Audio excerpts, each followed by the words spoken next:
Okay, today we're going to look at section 21.1, part 2. We are going to now solve equations by factoring. So the last lesson we actually just focused on the factoring part. Now we're going to look at the solutions. When does this quadratic equation equal 0? Where does it hit the y or the x-axis of our graph? So we are going to solve each of these equations by graphing. We are going to use the zero product property that we did last week, and we're going to get these into factored form and find out what the zeros are. Okay, example 1. We have 8x minus, or x squared minus 8x equals negative 12. We have to make sure that we get this into the standard form, into this form right here. We can do that by adding 12 to both sides. All right, so we get x squared minus 8x plus 12 equals 0. So we want that equals 0 on one side, and then we have all of our numbers on the, or all of our x's, all of our x squareds, everything on the other side. All right, this is in the formula of ax squared plus bx plus c. B is less than 0, so it's negative. C is greater than 0. That does tell us whether things will be positive and negative, or whether they'll be both positive. So because our last number, plus 12, is positive, that makes both of them have to have the same sign. So because the middle number is negative, they both have to end up being negative. Okay? To get a positive 12, we either have to have a positive times a positive or a negative times negative. Okay, so we look for our factors. We have negative 1 and negative 12. All right, we add them together. That gets negative 13. Does not work.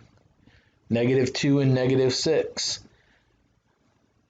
They add them together. We get negative 8. This is the one we want. There is one other pair, but when we check it, it does not work. So again, if you find a pair that works, you do not have to keep trying other factor pairs, because once you have the one that works, you're done. Okay, so now we know our factors are negative 2 and negative 6. So we can write this as x minus 2, x minus 6 equals 0. Okay, when we do that, we're going to apply the zero product property now. So take our parts, split it into two pieces. This whole thing is equal to 0 when x minus 2 is equal to 0. It's also equal to 0 when x minus 6 is equal to 0. So solve both of them, add 2 to both sides here, add 6 to both sides. We get x equals 2 and x equals 6. So the zeros, or the solutions, are 2 and 6.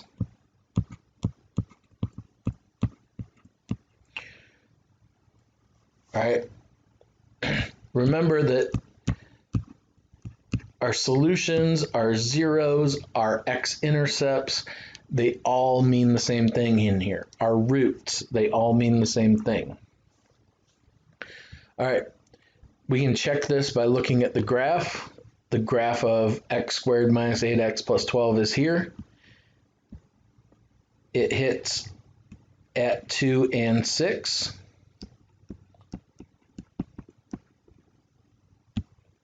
So our solutions are the same as our zeros. They're both 2 and 6. Okay, example 2.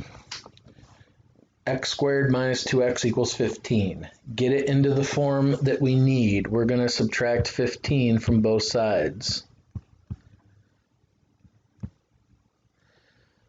All right, we're going to look for factors.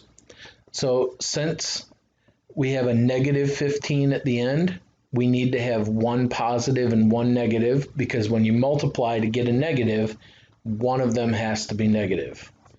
All right, so factors of 15, we have 1 and negative 15. We have 3 and times negative 5. We have negative 1 times 15, and we have negative 3 times 5.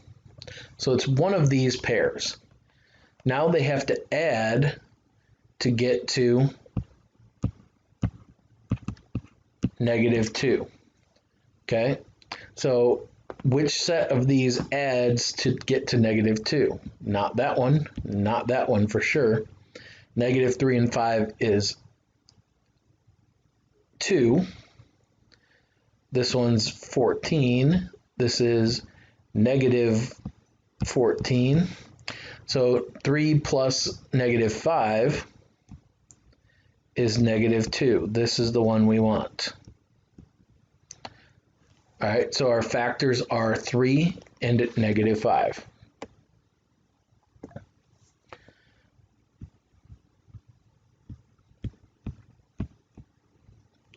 Okay, so now we're going to write that. It's x plus 3 and x minus 5.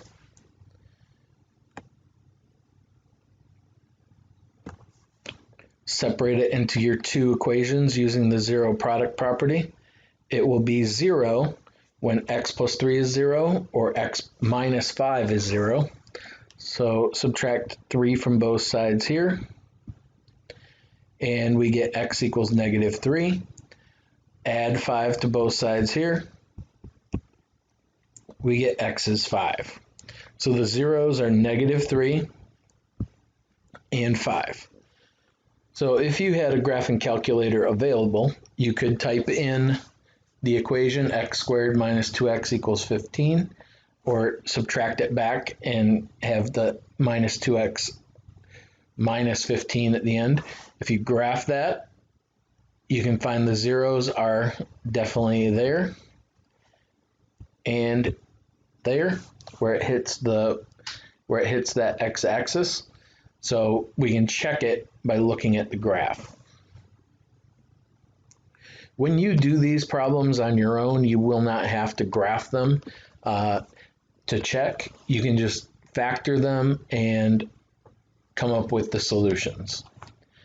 All right, we have 3 year turn problems. So go ahead, pause the video and try them, and then you can check back in a little bit. One thing I want you to think about first is make sure it's in standard form first. So get to standard form. All right, so you're going to have to add or subtract to get it that way. So go ahead and try these and come back in a little bit and check your answers. All right, on this first one, I'm going to add 54 to both sides. X squared plus 15x equals, or minus, or plus 54 equals 0. So when I look at that,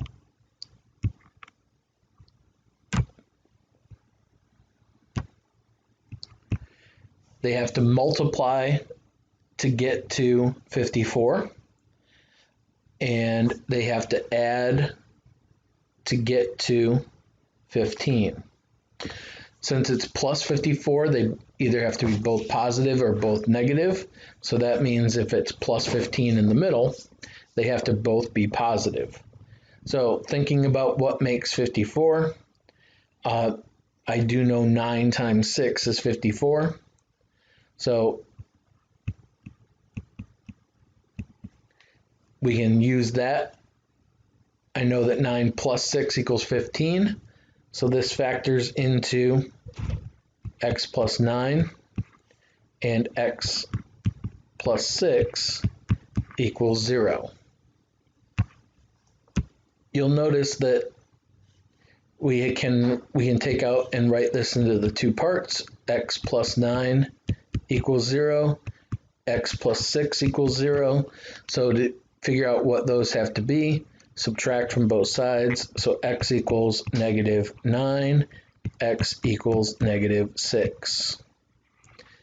You should notice that the answers or the solutions will be the opposite of what's in your parentheses when you look back at those.